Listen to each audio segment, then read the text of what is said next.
जय हिंद दोस्तों, मैं महेंद्र शर्मा स्वागत करता हूं वन वर्ल्ड हिंदी में आपका। उम्मीद करता हूं आप खुश और स्वस्थ हैं। दोस्तों आइए दिखाते हैं पाक मीडिया की एक और लेटेस्ट डिबेट, क्योंकि अभी हाल ही में जो पाकिस्तान की सरकार गई है उसके बाद कहीं न कहीं अमेरिका की नज़दीकियां भी पाकिस्तान के साथ बढ़ चुकी है। और यही साजिश का एक हिस्सा इमरान खान हमेशा से करता आया है कि पाकिस्तान के खिलाफ अमेरिका ने साजिश की है और इस साजिश के तहत ही इमरान खान की सरकार को गिरा दिया है। कैसे आज इमरान खान का चमचा अमेरिका की साजिश बता रहे हैं, जबकि असल सच्चाई ये है कि इमरान खान ने पाकिस्तान के लिए आज तक पिछले 4 सालों में कुछ किया ही नहीं है, जिसकी वजह से अब पाकिस्तान आज एक गहरे गड्ढे में पहुंच चुका है। और दूसरी तरफ अमेरिका की जो साजिश है उसको हर जल से और मोर्चे पे बोल रहा है। तो कहीं ना कहीं आज पाकिस्तान की अर्थव्यवस्था चरमरा चुकी है और दूसरी तरफ पाकिस्तान के लोग सड़कों पे आ चुके हैं और फिर से कंटेनरों की राजनीति इमरान खान करना चाहता है। तो दोस्तों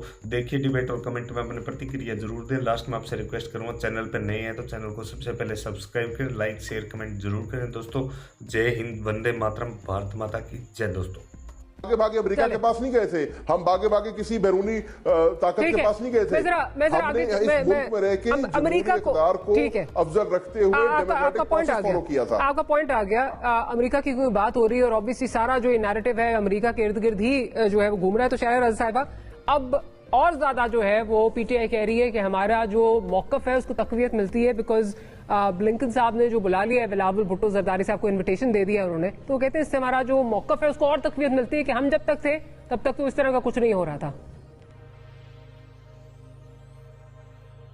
अच्छा, बात यह है कि सबसे पहले तो मैं इनसे ये बताती हूँ कि बिल्कुल हम भी जब लॉन्ग मार्च लेके निकले थे तो बार बार इमरान साहब से कह रहे थे कि आप रिजाइन कर दें और क्या कहते हैं इलेक्शन की तैयारी करें।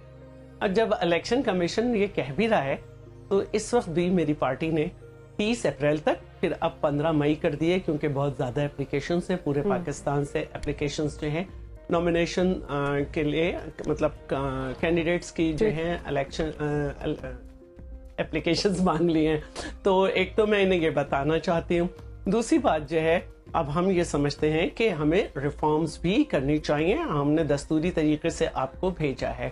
दूसरी बात जो है वो ये है कि हम बार बार एक बात ये कह रहे हैं, ठीक है राना सनाउल्लाह साहब पे मेरे बहुत ज्यादा एतराज थे, लेकिन अब वो लोग जिनके लिए कहा जाता है कि उनके साथ फोटो होते थे, उनका एमपीए किसके साथ, इसको जरा गौर से देखें। आपने उनको क्या क्या जिम्मेदारियां दी हैं सिलेबस की और सब चीजों, ठीक है। बहुत सारी बातें मैं भी कर सकती हूँ, लेकिन मैं चाहती हूँ कि उस नहज पे नहीं करूँ। दूसरी बात जो है सेनेटर ब्लिंकन वाली कि इस वक्त जो राना सनाउल्लाह साहब बात कर रहे हैं, हाँ एक मिनट, इस वक्त जो राना सनाउल्लाह साहब बात कर रहे हैं वो खून की जो धमकी दी गई है उसके जवाब में कर।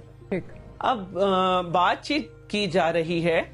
आप जब गए थे अमेरिका और क्लिंटन ने जो है आपको ये पेशकश की थी कि वो सॉलिसी का किरदार अदा करेंगे और उन्होंने ये तला दी थी कि ट्रंप ने तो आप ये नहीं समझते कि हमारे दरमियान, हाँ ट्रंप ने, सॉरी, तो आप ये नहीं समझते कि भारत और पाकिस्तान के दरमियान बायलैटरली हर सोल्यूशन पे, जो हर चीज के सोल्यूशन पे बात हो चुकी थी। आपने तो उसकी बाकायदा मदाखलत तस्लीम की थी। आपसे कौन बात कर सकता है, मुझे बताएं ना, आपने कौन से मुल्क से बातचीत अच्छी की? किसी के मना करने पे आप टर्की नहीं गए, किसी के मना करने पे आप कहीं नहीं गए। कश्मीर के मामले पे तो हम बहुत देर से जो है वो सालिसी मांग रहे हैं, तो मुदाखलत तो नहीं हुई ना रज़ा साहिबा?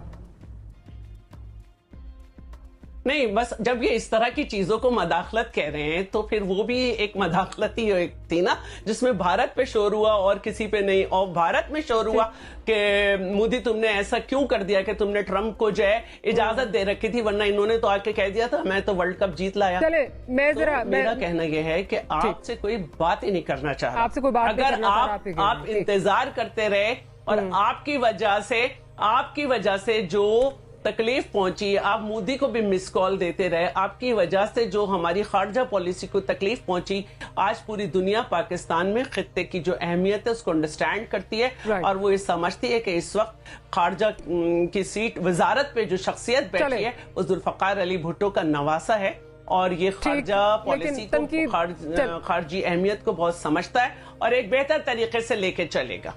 ठीक, मैं जरा अतर काज़मी साहब की तरफ से, अतर साहब ये बताइए कि जो ये इस वक्त इल्ज़ाम लग रहा है, जो पीटीआई कह रही है कि जो हमारा जो मौक़िफ़ है उसको तक़वियत मिलती है, बिकॉज हम तो यही कह रहे थे कि इसमें अमेरिकन साजिश थी और हम गए हैं तो अमेरिका ने जो है वो बुला भी लिया है, उससे पहले कोई इस तरह का कोई जो है वो कॉरेस्पॉन्डेंस। जेबी शेरी मज़ारी ने लेटर भी लिखा है UN। जी मैं जवाब दूं इसका? जी जी जी जी अतर साहब जी, छोटी सी चीज मैं ऐड करना चाहूंगा। आपने राना सनाउल्लाह साहब का बयान चलाया, पाकिस्तान तहरीक इंसाफ के सपोर्टर्स के लिए उन्होंने एक लफ्ज इस्तेमाल किया जो एक मिसोजिनिस्टिक और इंतहाई गलीज गाली से निकला हुआ लफ्ज है, और वो हमारा वजीर दाखिला इस्तेमाल कर रहे हैं और वो हमारे सीनियर दोस्त सहाफी भी मीडिया पे भी इस्तेमाल करते हैं और ट्विटर वगैरह पे भी लिखते हैं। इससे आप अंदाजा लगा लें। और फिर गिला ये कि ओए कहने से लैंग्वेज खराब हो गई। हम सबको अपने रवैयों के ऊपर थोड़ी सी नजरसानी करने की जरूरत है। क्या ऐसा लफ्ज इस्तेमाल करना जरूरी है? और अब एक और लफ्ज भी उन्होंने निकाल लिया है। तो ये है वो अदम बर्दाश्त जो हमारी सियासत के अंदर आ चुकी है। जहां तक ये ताल्लुक है कि अमेरिकन साजिश के तहत हुकूमत को निकाला, और अब ब्लिंकन साहब ने बिलावल साहब को फोन किया। अब देखें, उन्होंने जो बिलावल साहब को फोन किया वो इसलिए फोन नहीं किया कि वो भुट्टो के नवासे हैं। बिलावल की एक लेगेसी है, उनका एक खानदान है, उससे कोई इनकार नहीं कर सकता। लेकिन बिलावल की पहचान इस वक्त ये है कि वो शहबाज शरीफ के वजीर खारजा हैं। जिस तरह शाह महमूद कुरैशी साहब इमरान खान के वजीर खारजा थे, इसी तरह बिलावल साहब इस वक्त शहबाज शरीफ के वजीर खारजा हैं। तो जो बेसिकली ब्लिंकन साहब ने शहबाज शरीफ साहब की हुकूमत से राब्ता किया है, और इस हवाले से खान साहब पहले तहफ़्फ़ुज़ात का इजहार कर चुके हैं। आपको पता है मुबैना एक बैरूनी साजिश का जिक्र भी होता है। अवाम का एक हिस्सा उसको मानता है, एक नहीं मानता, इसके ऊपर एक बहस चलती रहती है।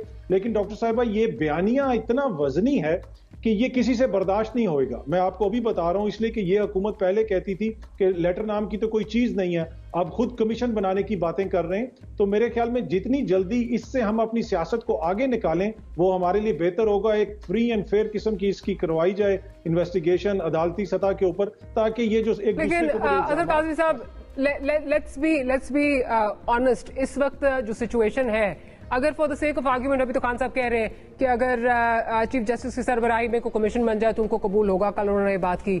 हाउएवर, अगर वो कमीशन अगेंस्ट जो है वो फैसला आता है पीटीआई के, उनके मौकफ के अगेंस्ट जो है वो फैसला आता है, तो उसको कबूल तो किसी ने नहीं करना। तो मुझे नहीं लगता कि हमारी सियासत जो है वो इससे आगे निकलना चाहती है। हमारे सियासतदान बिलखुसूस इस वक्त ऑपोजिशन पीटीआई से आगे नहीं निकलना चाहती।